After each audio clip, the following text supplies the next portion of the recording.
ঢুকে যাও। পরে আসবে না, ওই লোকটা সরে দাঁড়িয়ে আছে। একটু আস্তে আস্তে আসবে, সরিয়ে আসতে পারবে না, সরিয়ে পিছিয়ে আসো, পিছিয়ে আসো, পিছিয়ে আসো।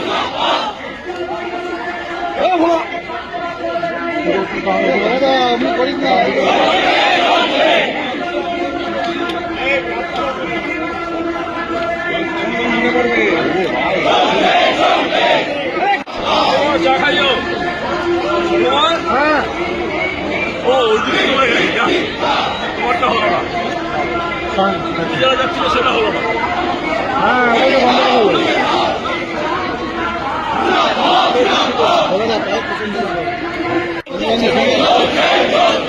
হ্যাঁ, যাচ্ছে।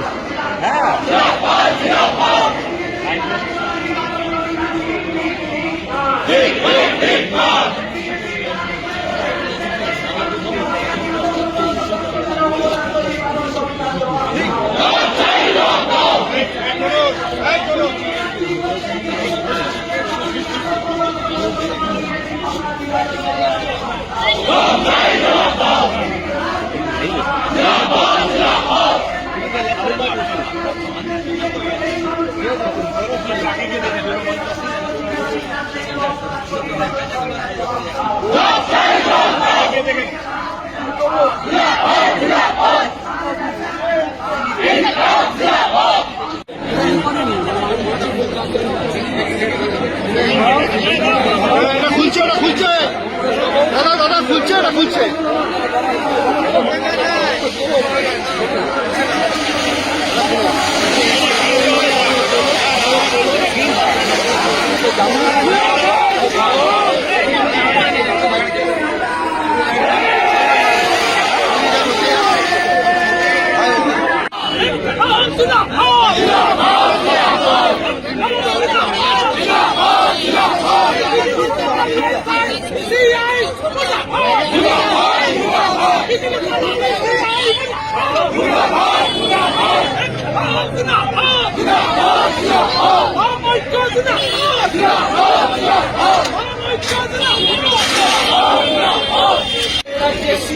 প্রতিনিধি আমরা আজকে সিও করেছি, যেদিন এসআইআর ঘোষণা করেছিল তারপর এইরকম পুজোর ছুটি ছিল। ছট পুজোর আগে আমরা এই প্রথম বামপন্থী দল এখানে এসেছিলাম, ইসিআই কে হুঁশিয়ারি দিয়েছিলাম, সিও কে হুঁশিয়ারি দিয়েছিলাম, রাজ্য প্রশাসনকে বলেছিলাম একটা বড় বক্তব্য হচ্ছে, সেই বড় বক্তব্য বেরিয়ে আসছে। RSS এর খাতা বের করে এই জ্ঞানেশ কুমার ইসিআই এই জন্যই সব নিয়ম ভেঙে মোদী সরকার ওকে বসিয়েছিল, যাতে আমাদের সাংবিধানিক ব্যবস্থা, গণতান্ত্রিক ব্যবস্থা ভেতর থেকে ভেঙে পড়ে। যারা ফ্যাসিস্ট হয়, ফ্যাসিস্ট কায়দা মানে তাই সংসদীয় ব্যবস্থা, সাংবিধানিক ব্যবস্থা, এমনকি যে আমলাতান্ত্রিক কাঠামো, সেগুলোকে ভেঙে চুরমার করতে চায়। ভোটার লিস্টের ম্যাপিং এর কথা বলল, হাজার হাজার মানুষ, লাখ লাখ মানুষ তারা ম্যাপিং এর মধ্যে এলেন। RSS এর ওই যে রোহিঙ্গা, জিহাদি, মুসলমান, বাংলাদেশি, উই পোকা, কোন তথ্য বাইরে বেরিয়ে এলো না। তাহলে RSS কে আর বিজেপি কে আর তাদের সমস্ত উলঙ্গ নেতৃত্বকে মান্যতা দেওয়ার জন্য বলা হলো লজিক্যাল ডেসক্রিপেন্সি। যেটাকে লজিক্যাল ডেসক্রিপেন্সি বলা হচ্ছে, কোন সংবিধান, কোন আইনে সেটা নেই, জনপ্রতিনিধি আইনে নেই, যে আইনে ভোট হয় সেখানে নেই, সবচেয়ে ইলজিক্যাল। আমরা সেদিন থেকে বলেছিলাম গণতন্ত্রটা বেরিয়ে আসছে। আর এখন রিলিজিয়ন আর রিজিয়ন স্পেসিফিক প্রোফাইলিং করে গোটা রাজ্যের, গোটা দেশের মানুষকে যেদিকে ছেড়ে দিচ্ছেন, আমরা পরিষ্কার বলতে চাই no vote without proper voter list. যদি ভোটারদের অধিকার না থাকে, কোন হিল্লি দিল্লি কারোর কোন অধিকার থাকবে না। আমরা বামপন্থীরাই শপথ নিচ্ছি, নির্বাচন কমিশনের নির্বাচন করার কোন যৌক্তিকতা থাকবে না, সিওর কোন দালালির ভূমিকা থাকবে না। আর যারা এই রাজ্য প্রশাসনের ডিএম, এসডিও, বিডিও, যারা কয়লা চুরি, খাদান চুরি, চাকরি চুরি, ঘুষ, তোলাবাজ, শিক্ষক নিয়োগে দুর্নীতিতে হাত পাকিয়েছেন, তারা একটা সিদ্ধান্ত নিতে পারেন না। লক্ষ লক্ষ মানুষ দিয়ে ডকুমেন্ট দিয়েছে। এটাই হচ্ছে বিজেপি আর তৃণমূল। সমস্ত ডকুমেন্ট আপলোড করেনি, যেগুলো আপলোড করেছে, হিয়ারিং হয়েছে, সেই তথ্য মানেনি, ইচ্ছে করে ঘেটে দিয়েছে। যেহেতু বিজেপি আর তৃণমূলের রাজনীতি ঘেটে গেছে, বাইনারি ভেঙে গেছে, আবার নতুন করে সাম্প্রদায়িক উন্মাদনা, বিভাজন এবং বাইনারির জন্য এটা পরিকল্পিত নাগপুরের পরিকল্পনা। আর মমতা ব্যানার্জি মনে করেন প্রতিবাদ শুধু তিনি করবেন, আর কারো অধিকার নেই। এই যে এতগুলো পুলিশকে দাঁড় করিয়েছেন, এদের পেছনে কিছু দলবাজ পুলিশ আছে, যে রাতারাতি পুলিশের উর্দি ছেড়ে তৃণমূলে ঝান্ডা ধরে রাজ্যসভার মেম্বার হয়ে যায়। ওপরতলার কয়েকজন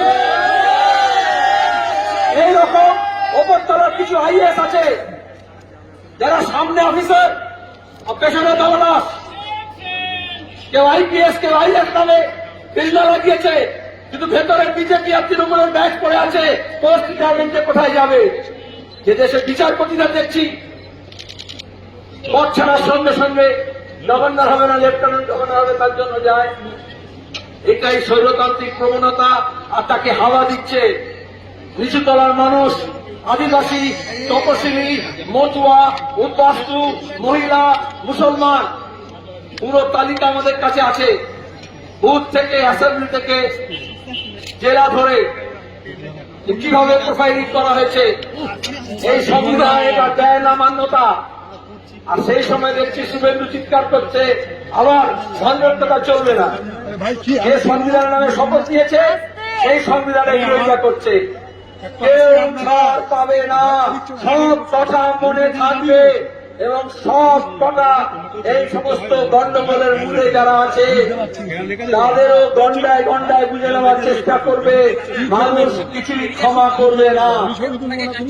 এই পুলিশ এখানে দাঁড়িয়ে ব্যারিকেড করেছে, আর সেই পুলিশ রাজভবনের সামনে, রেড রোডে আর মেট্রো স্টেশনের সামনে যখন মমতা ব্যানার্জি তামাশা করবে, তখন গিয়ে তার মঞ্চ বাঁধবে।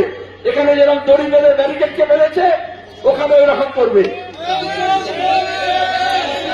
এই সামনে যে কনস্টেবল পুলিশ দাঁড়িয়েছে, এদের কিছু করার নেই, এদেরও নিরাপত্তা নেই। যেমন ভোটাধিকার নেই, যেমন ভোটারদেরকে নিরাপত্তাহীনতা করা হচ্ছে, এবং সরকারি কর্মচারীদেরও নিরাপত্তাহীনতা করা হচ্ছে। আমরা এখানে এখন সভা করব, এখানে অবস্থান চলবে, কোন ধৈর্য হবেন না। আমরা এখানে এই পুলিশদের বিরুদ্ধে লড়তে আসিনি। আমরা এই যে সিওতে যারা কাজ করছে দপ্তরে, তাদেরও নয়। ইসিআই কে বুঝতে হবে, ভারত সরকারকে বুঝতে হবে, রাজ্য সরকারকে বুঝতে হবে। ওদের মিলিভাগের থেকে আমরা ভেঙে ফেলবো, সেই শপথ দিতে হবে। আমরা এখানে এলাম, আমরা বলেছিলাম সিওর কাছে আমরা মেমোরেন্ডাম দেব, আমরা বলেছিলাম ইসিআই কে দেব, ইসিআই বলল সিও কে দিন। ওরাই কথা বলবে। এখন সিও বলছে কিছু অধস্তন অফিসার আছে, তাদেরকে দিন। যেমন নবান্ন অভিযানের সময় মমতা ব্যানার্জি থাকেন না, যেমন ডিএম অফিসে গেলে ডিএম থাকেন না, এসপি থাকেন না, সবাই নিজের তলাকে দেখিয়ে দেন। আমরা সেই তলা ফাঁক করবো।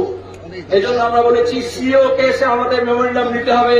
ততক্ষণ পর্যন্ত আমরা এখানেই থাকবো, দেখি আমরা কতটা লড়াই করতে পারি, আর ওরা কতটা অপদার্থতা দেখাতে পারে।